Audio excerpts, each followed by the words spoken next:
Shalom sahabat WB yang dikasihi Tuhan.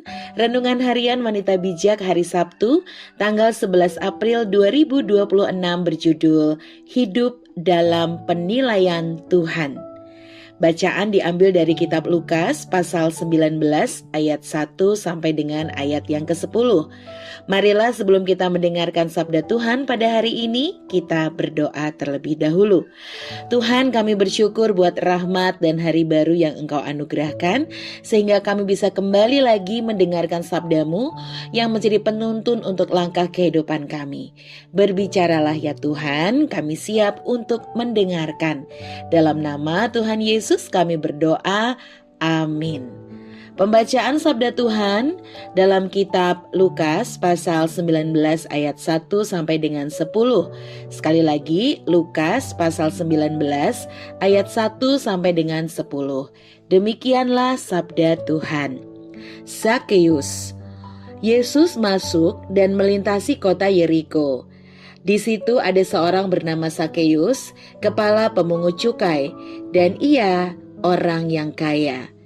Ia berusaha untuk melihat siapakah Yesus itu, tetapi ia tidak berhasil oleh karena orang banyak sebab badannya pendek. Ia pun berlari mendahului orang banyak, lalu memanjat pohon ara untuk melihat Yesus yang akan lewat di situ. Ketika Yesus sampai di tempat itu, ia melihat ke atas dan berkata kepadanya, "Zakeus, segeralah turun, sebab hari ini aku harus menumpang di rumahmu." Zakeus pun segera turun dan menerima Yesus dengan sukacita. Melihat hal ini, semua orang mulai bersungut-sungut, katanya, "Ia menumpang di rumah orang berdosa."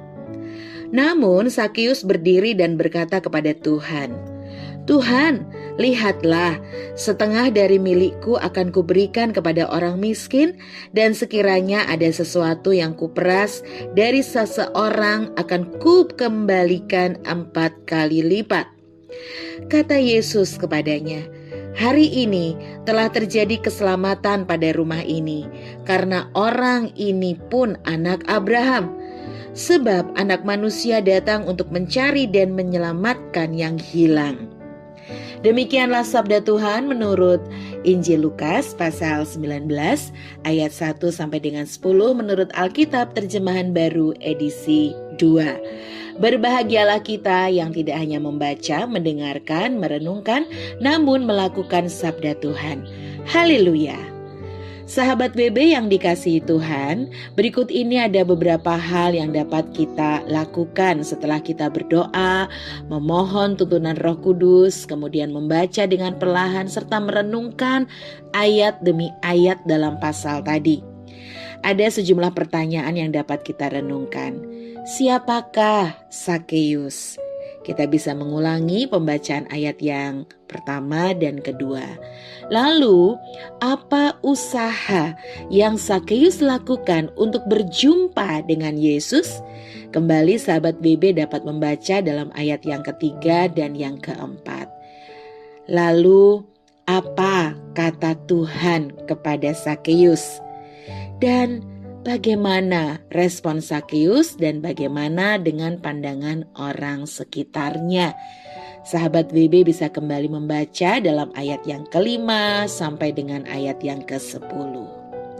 Nah, sahabat WB yang dikasihi Tuhan, dalam masa hidup pelayanannya, misi Tuhan Yesus adalah menyelamatkan yang hilang.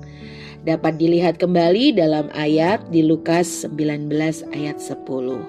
Bahkan beberapa hari sebelum penyalipannya, karena inilah tujuan kedatangannya ke dunia, Tuhan Yesus tidak pernah menempatkan setiap manusia sebagai subjek dan tidak membedakan mereka berdasarkan status, latar belakang, kondisi fisik, ataupun prestasinya.